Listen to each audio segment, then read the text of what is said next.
Maybe I can. Huh?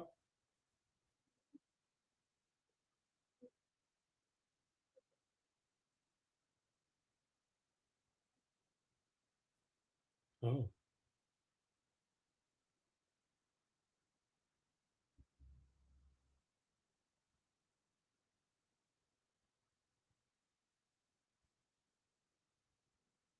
that's right. Yeah, and then the people on LinkedIn heard me but didn't see me, right?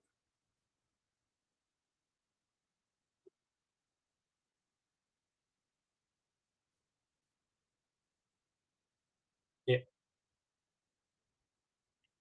Yes. Okay.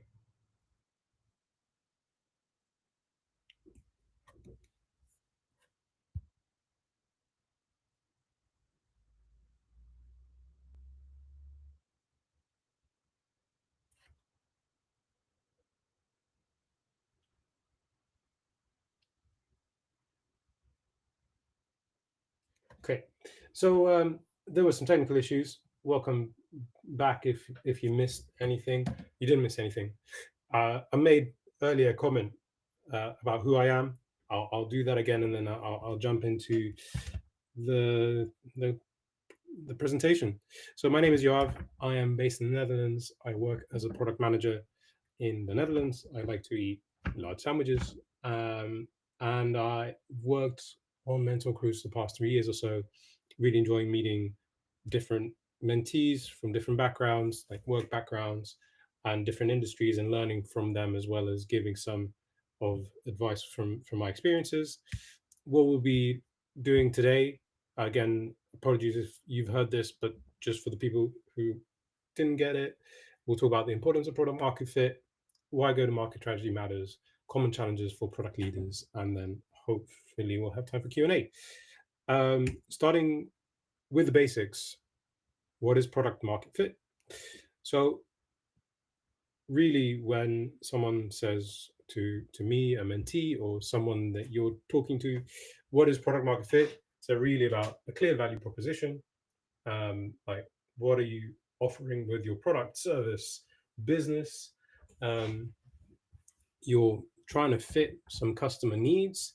So you're not building a service for the sake of building a service. There's a need for that service. Someone might buy or pay for that service or product. Um, and then, like, it's evidenced by customer satisfaction, retention. So, like, if your customers are happy and they're not leaving, that probably means you have product market fit with the product service, repeat usage, referrals, revenue growth. These are all metrics that can support the fact that you have product market fit. So if you have those things in your business, congratulations, you're probably with product market fit on the right path. A little bit more about how to get there. There's lots of tools available. I think this is kind of a really common tool, but a really handy tool. Um, it's called the value proposition canvas. You can do this. You can, like, find this online, take a screenshot for yourself, and do this exercise yourself about your product or service if you feel that you don't have product market fit yet. So what are the you start from you can starting from right, so the red area to the blue area. Who are your customers? What do they try and do? What do they want to gain, like, by using your product, by using your service? What do they gain? Wait, no, that's wrong. What do they gain in their work? What is the pain in their work? And then on the left side is, with your product or service, what kind of gain creator are you doing for them, and what kind of product or service you're offering, and are you having any pain relievers? So, are you providing a service that's nice to have, and, for example, some people may consider marketing a nice to have, that service that at times, at tough times financially, you might drop marketing budgets because it's a gain creator rather than a pain reliever. But the servers hosting your software are probably pain relievers. So even in tough financial times, those services will probably still run because you still want your servers of the business to still run. It's a bit of a silly example to give you a bit of an idea what a pain reliever game creator is, and in a moment there'll be a chance to dive into this exercise in more detail. But the value proposition canvas is not the only tool you can use to find, identify product market fit. You've got all these tools and many more. Like, these are just a sample of tools that you can use. You've got design sprints, which is a 5-day workshop building prototypes, interviewing customers, and validating whether your ideas are good. Customer interviews, you sit with a customer or a group of customers, or a group of customers once after each other. You interview them, understand what their pains are. Is the product that you're providing solving those pains? How could that product provide uh, a solution to those pains? You've got product analytics. So if you have a product that's live, you can look at analytics and see these are my users' behavior. They shop on my website a lot. They keep buying subscriptions on my site. That's good signs of having product market fit. If you're not seeing, if you're not reaching the goals that you believe you should, perhaps you don't yet have product market fit, and you can go back to the drawing board, ideate on what that could be. Again, using tools like on this slide to help validate whether your ideas are correct. You can also sit at your desk and do competitor analysis to see what competitors are doing in your industry, to see how you can adjust your product to fit the market. And you can test all these theories by creating prototypes. Prototypes are something that you can design on the laptop without creating any code behind it.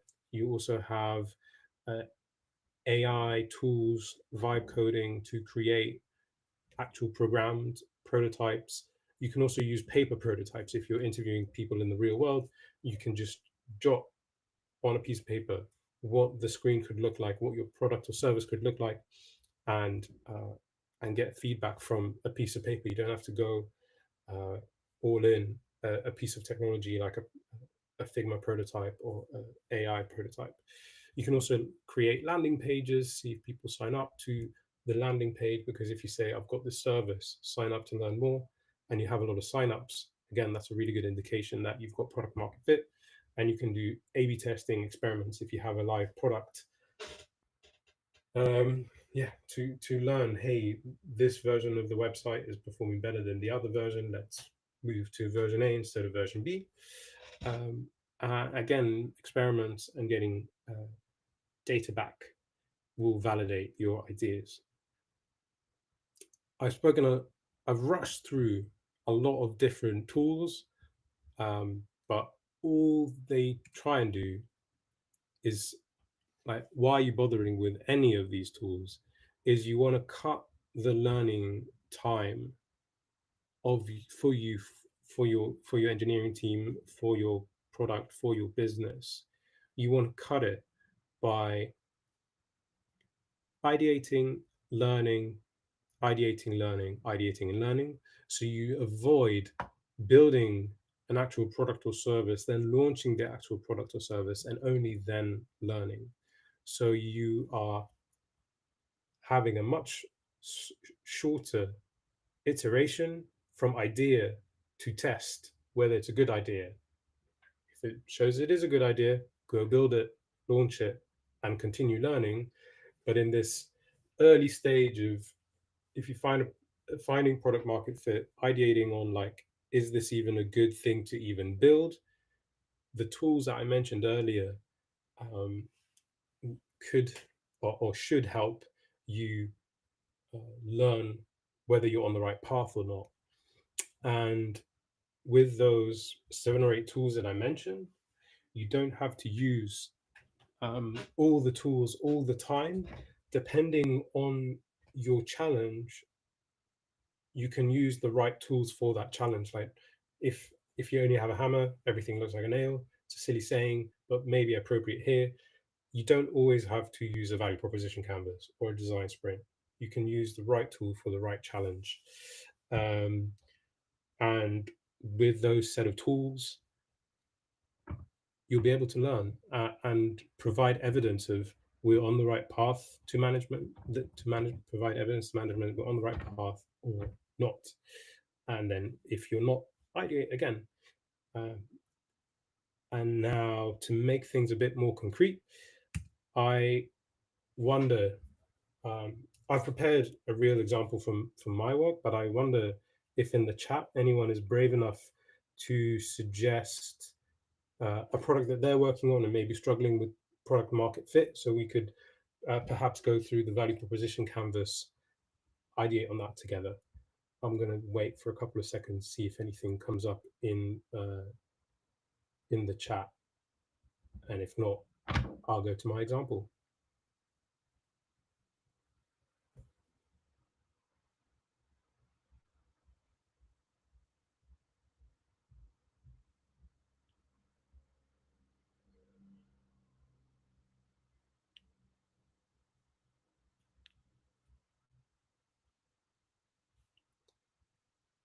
It seems like I'm going to share my own experience, which is cool. Let me just open the hidden slide.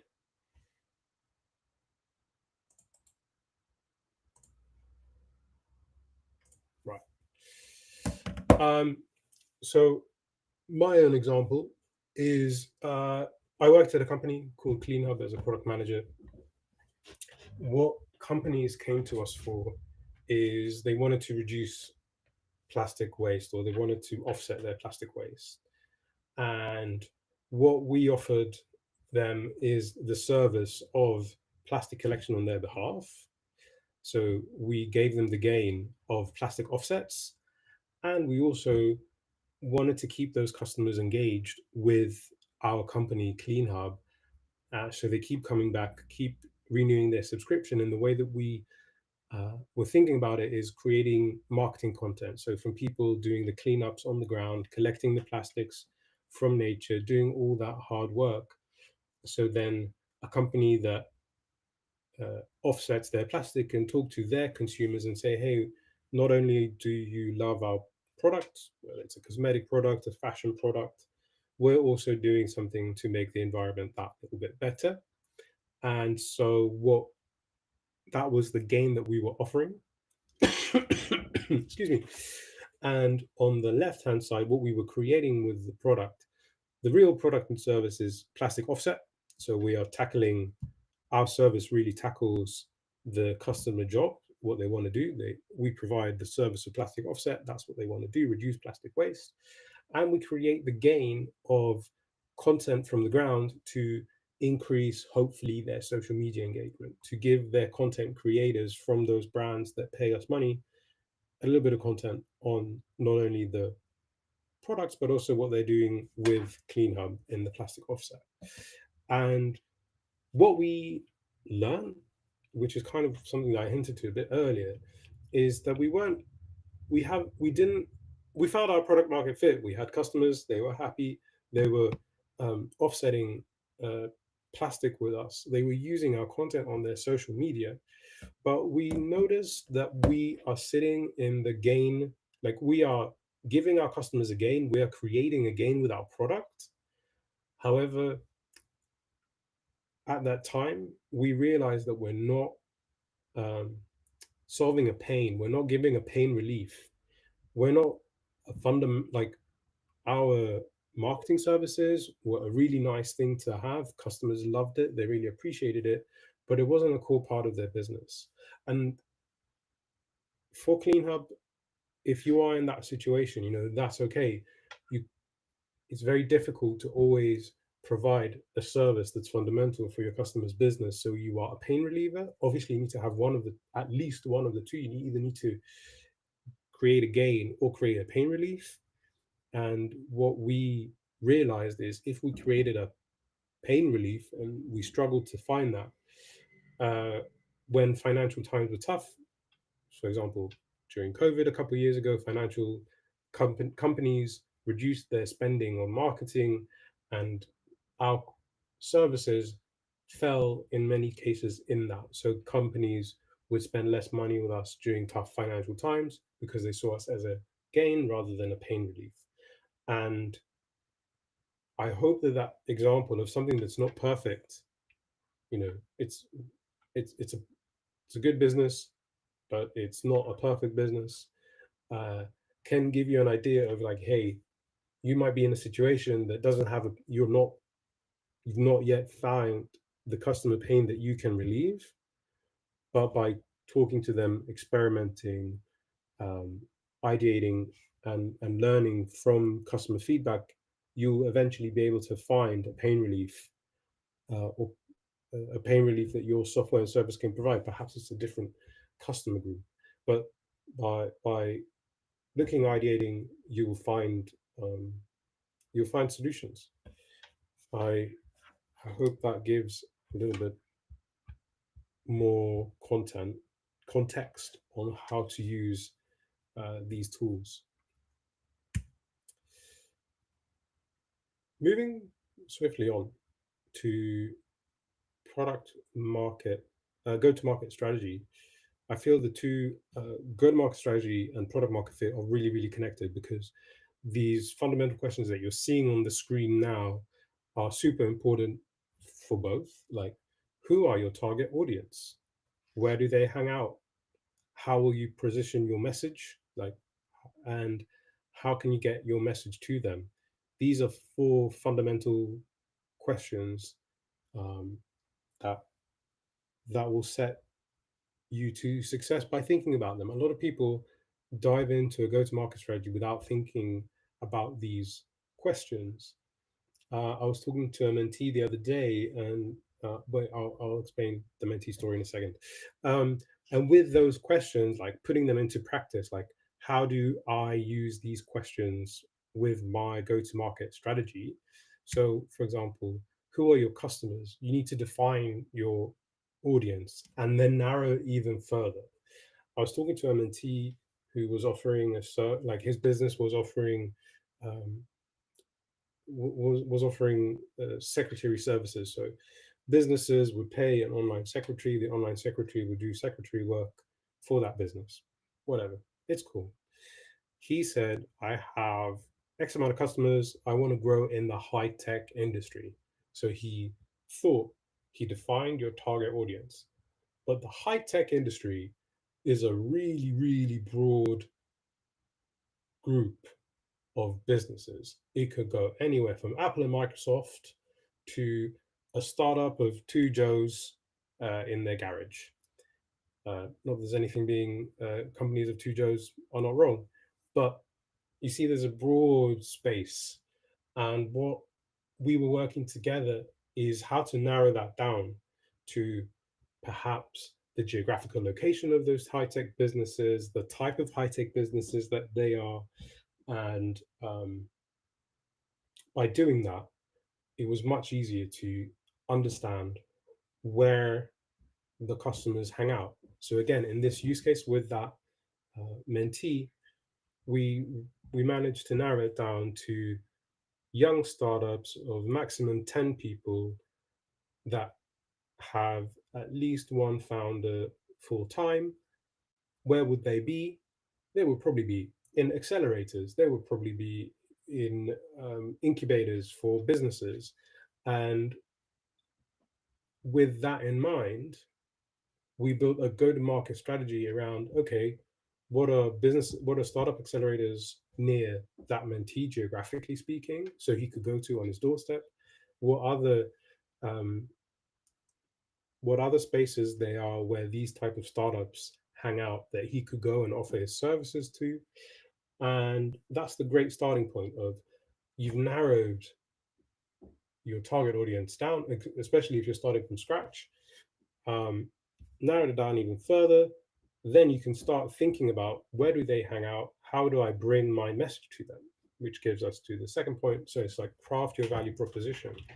And what his business was all about is about creating a pain relief of, hey, our secretaries will sort your CEO's calendar, will sort out their calls, will do calls for your business if you want to do sales calls from them, all these great services. So he could craft the message directed to a CEO of a 10-person company that's probably sitting in an accelerator to say, hey, you're super busy, you want to focus on getting VC money in. With our secretaries, we can give you that time by doing all the administration work for you. And that's a really powerful proposition to say, like, yeah, maybe you and I on this call be like, I don't need a secretary in my life. Maybe you do. But in this case, it's really targeted messaging, really targeted use cases. And then the distribution channels I already mentioned, like where they hang out in accelerators, on online forums, in incubators. And then the launch plan, we did really soft launching. It wasn't a big shebang. We uh, looked at his current customers, saw which one of these current customers fitted this demographic of businesses, and started to ask for word of mouth recommendations. So you can say, hey, do you know other businesses of this size? They might benefit. You love our service. Maybe other businesses will benefit from the service. And to approach those accelerators and incubators to see if he can do a presentation there, to see if he can do some sort of interaction to show his services to the businesses there.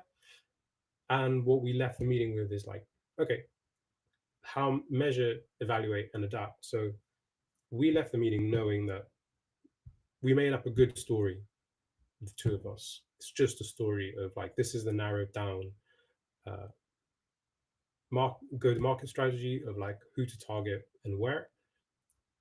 We left the meeting feeling great, but we also accepted that we could be completely wrong. And this is not the type of business that wants a secretary or would pay for a secretary online. And so we decided to measure how many outreach he's done, how many responses positive from the outreach, and to evaluate how many people sign up from a landing page that he created.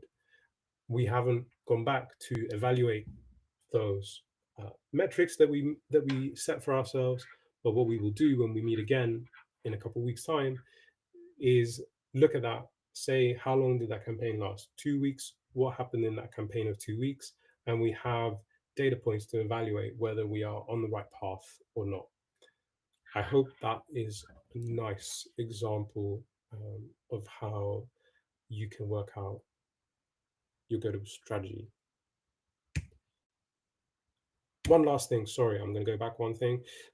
One really good thing about narrowing it down further is you make your efforts smaller, especially if you're working as an individual person in a business that needs to do the go-to-market strategy, or you're in a small business that doesn't have a lot of budget.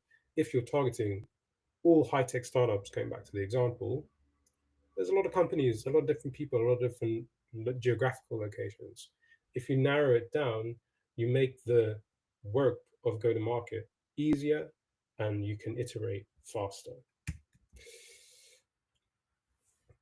So, common challenges and pitfalls.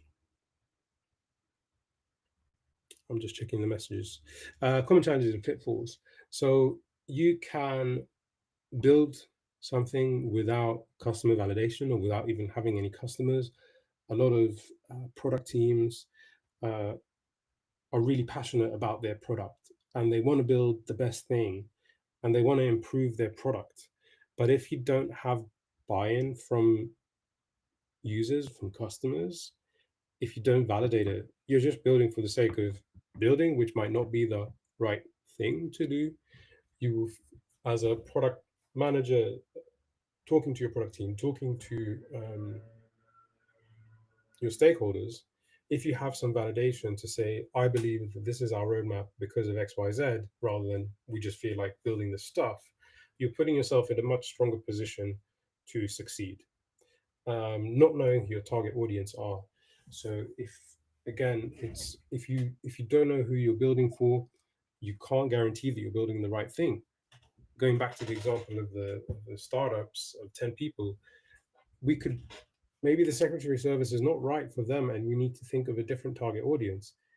Me and the mentee needed to know before taking the next step. So it's really important to identify your target audience, understand what jobs they need to do, understand how you can support them in doing those jobs, and be a valuable part of their business. Um, Another pitfall is going to the wrong places. So when we going back to the example with the mentee, they started talking to me in the meeting about like LinkedIn campaigns. How can I spend money on LinkedIn to target CEOs that want high tech CEOs that want a secretary online?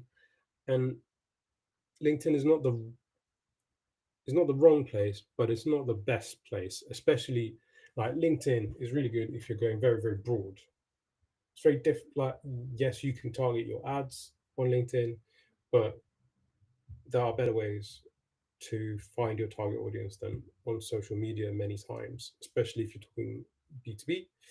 Um, but again, maybe if in your research you're like, my target audience hangs out on LinkedIn, go there. If not, don't go there. But don't just go to LinkedIn as a generic place for B2B. Um, Yes. Then last two things is like ignoring customer feedback. It's so important to learn from your customers, read their feedback, analyze it, look at your metrics if you have the luxury of having some metrics to see what's going on. And then lastly is attempting to scale before product market fit is achieved.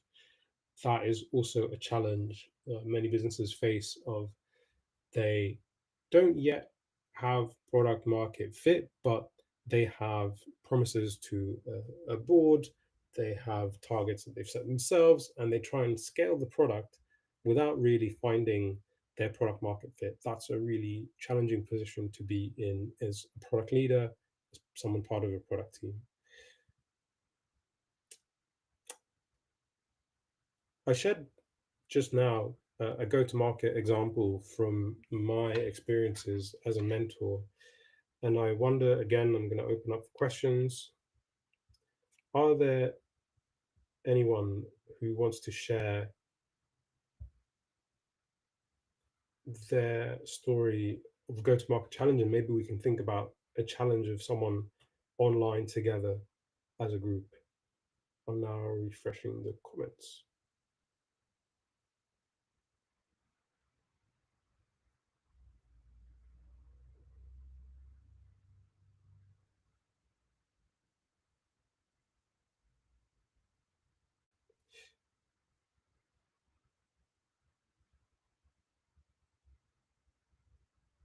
Aha, I see a question from someone on how to know if you're. This was a couple minutes ago, so I missed that. How do you know if you're a pain reliever or wait, let me read it correctly. How do you know it's a pain reliever? How do you find the pain reliever? I hope I read your questions right, Wendy. Um, oh, and I'm sorry, I missed some other examples from the audience. I'll go back to that. So starting with this question, I think knowing, start with talking to your customers, understanding what they're doing, understanding what their pain points in the day-to-day operations are. You can say, I'm trying to think of an example that's useful. So they might say, I hate how emails work. I was looking up an example. So let's say people are, you're talking to them how they do internal communications. That's the service that you want to do for this example. And people are complaining about emails. Then perhaps having a product or service that takes people away from email and maybe does direct messaging, a tool like Slack, that would be a pain reliever for the companies that hate using email. But to go back to your real question, start with understanding what their pains are, regardless of the product. So, what are their pains are in the business that they're working in, and then see how you can provide a service or feature in your product to relieve that pain point in their day-to-day operations. Now, I'm scrolling down. I see a couple more examples. So I see an AI voice age for a speaking coach app. An AI voice agent for a public speaking coach app. Cool. Um, let's go back a couple of slides. This is for the value proposition canvas. So I'm guessing, I don't know much about this business, but we're doing this together. So who are your customers? Are they public speakers? Are they teachers? Are they like uh, university lecturers? Are they in politicians? Who they are?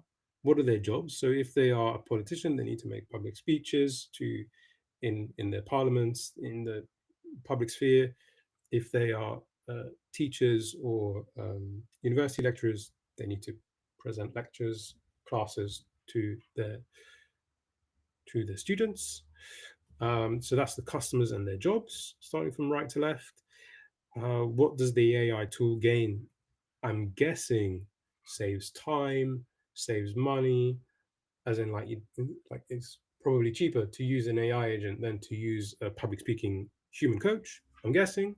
So you've got a um, gain of like cheaper, fancier, all that good stuff. And the pain point, the person looking for a coach is probably not confident. So the pain that you're relieving is building up that confidence for the person needing the coaching. That's the pain that you are relieving in your AI voice agent. Um, so then that's in red, my guesses. The game that you're creating is you have the flexibility of a coach on your phone, on your laptop. Your pain reliever is you're building up your public speaking confidence so you can shine at your job, whatever it is. And the product or service, as I see, is the AI voice agent. Again, this is my 30 seconds of thinking. It might not be perfect, but it's just to get. Thank you, Aviva, for sharing this, and it's just to get you thinking, to get the audience thinking. How can they apply their tools on this canvas? Local LLM ran a bypass chat GPT and private by design. So Paul made a suggestion, and I am absolutely clueless about this suggestion, but I advise like not that you've got the wrong thing going on, Paul, but I can't. I'm not clever enough to do this. But I think listening, hopefully, by listening to the example that I did, by guessing, uh, I might be totally wrong. For the example of the AI voice agent, it might be helpful. And again, the fact that I can't do it doesn't mean it's impossible, but it's like you're the expert of your product. Go speak to your customers, learn about their jobs, learn about their needs, pains, and gains. Uh, cool. Um, let me jump back to. Let me jump back to this slide. This slide. We've done some real examples. I'm just checking if there's any new examples in the comments. No.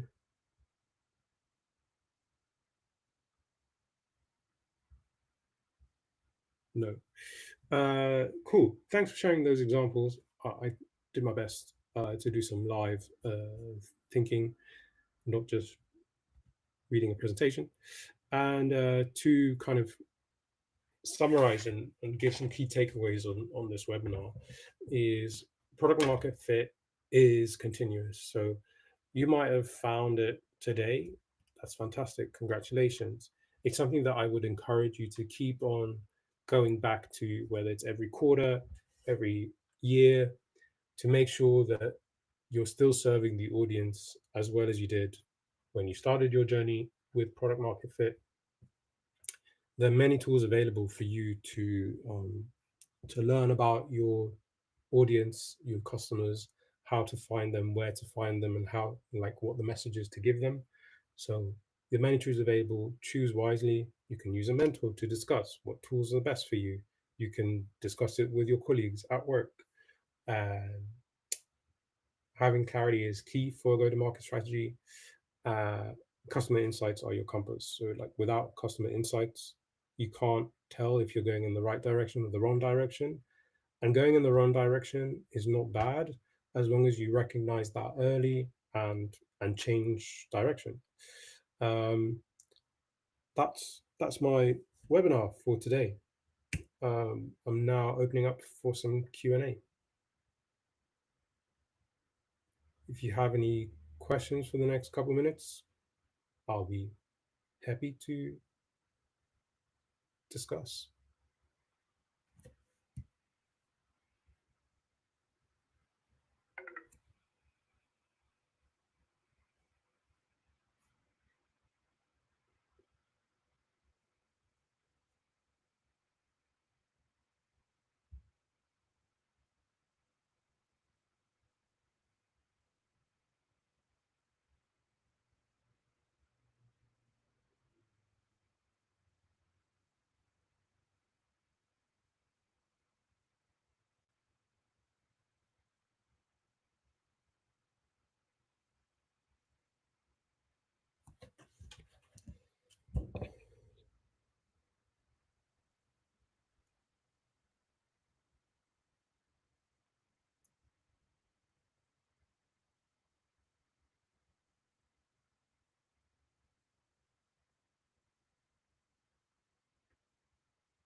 Oh, I'm sorry that it is evening where I am, so it's probably gone dark, unfortunately. And I put on the light. I only saw that now. Bam. I hope you can see my face better again. But thank you for sharing that. that that time has passed and the sun has gone down.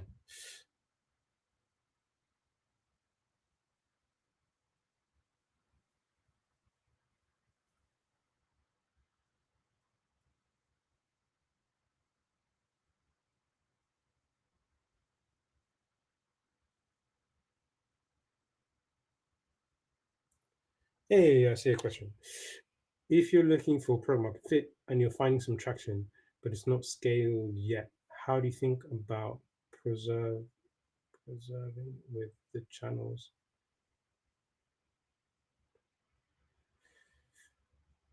Um,